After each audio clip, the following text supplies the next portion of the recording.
हिंदू पुराणों की विशाल कथाओं में ऐसे प्रसंग हैं जिन्हें हर कोई जानता है। राम की वीरता, कृष्ण की बुद्धिमता और शिव का तांडव। परंतु इन प्रसिद्ध कथाओं के बीच छुपी है एक भूली हुई गाथा, राजा नहुष की। एक ऐसा मानव जिसने देवताओं को आदेश देने का साहस किया। कुरुक्षेत्र युद्ध से बहुत पहले, कृष्ण के पृथ्वी पर आने से पहले, चंद्रवंश में एक महान राजा राज्य करता था, नहुष। वह कोई साधारण मानव न था। पुरूरवा के वंशज नहुष ने 100 अश्वमेध यज्ञ किए, एक ऐसा कारनामा जिसे इंद्र देवों के राजा भी नहीं कर सके थे। परंतु विधि को कुछ और ही मंजूर था। इंद्र ब्राह्मण असुर वृत्र का वध कर पश्चाताप में लुप्त हो गए थे। स्वर्ग शून्य था और तब देवताओं ने नहुष की ओर रुख किया। उन्हें इंद्र बनाया गया, स्वर्ग का अधिपति। एक मानव अब स्वर्ग के सिंहासन पर। मैं धर्म की सेवा करूंगा, मैं सृष्टि के संतुलन की रक्षा करूंगा। और उन्होंने ऐसा ही किया।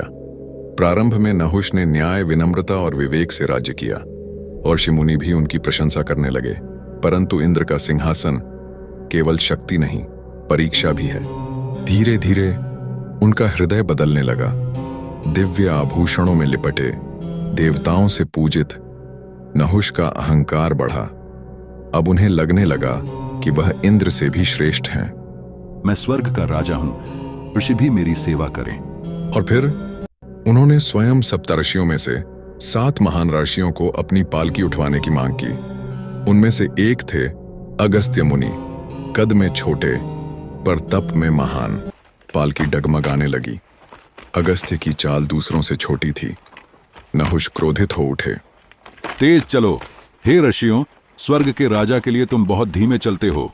उसी क्षण उन्होंने महापाप किया। उन्होंने अगस्त्य मुनि को अपने पैर से ठोकर मारी। तुमने इंद्र का मुकुट पहना है, परंतु तुम्हारी आत्मा अहंकार से भरी है। शापित हो नहुष, स्वर्ग से गिरो, सर्प बनो, 10,000 वर्षों तक पृथ्वी पर रेंगो। क्षण भर में महान नहुष गिर पड़े। उनकी दिव्यता लुप्त हो गई और उनका स्वरूप एक विशाल शापित सर्प में परिवर्तित हो गया। स्वर्ग से निष्कासित होकर उन्होंने पृथ्वी के जंगलों में चुपचाप भटकना शुरू किया। अब वह राजा न रहे जो कभी स्वर्ग का अधिपति था। अब वह पत्तों और धूल में रेंग रहा था। परंतु यह कहानी केवल दंड की नहीं है, यह पुनरुद्धार की भी कथा है। युग बीत गए, फिर आया महाभारत का काल। पांडवों में से भीम एक दिव्य पुष्प की खोज में वन में गए, द्रौपदी के लिए। वहां घने झाड़ों के बीच वह दिखा, एक सर्प, विशाल, कुंडली मारे, प्राचीन। मुझे बताओ वीर, धर्म क्या है? जो कभी घमंडी राजा था, अब सहस्त्राब्दियों की एकांत साधना से विनीत हो चुका था। अब वह शक्ति नहीं, केवल सत्य चाहता था। धर्म शासन नहीं होता, यह कर्तव्य है, सेवा है। नेतृत्व में करुणा ही धर्म है। इन शब्दों के साथ शाप समाप्त हुआ। नहुष का सर्प रूप समाप्त हो गया। उनकी आत्मा, जो अब अहंकार से मुक्त थी, पुनः उच्च लोकों की ओर अग्रसर हुई। यही है राजा नहुष की कथा। एक मानव जो बहुत ऊंचा उठा और बहुत गहरा गिरा, परंतु फिर ज्ञान और विनम्रता के सहारे पुनः उठा। यह कथा हमें स्मरण कराए, यहां तक कि देवताओं को भी धर्म का पालन करना चाहिए और कोई भी सिंहासन विनम्रता से ऊपर नहीं।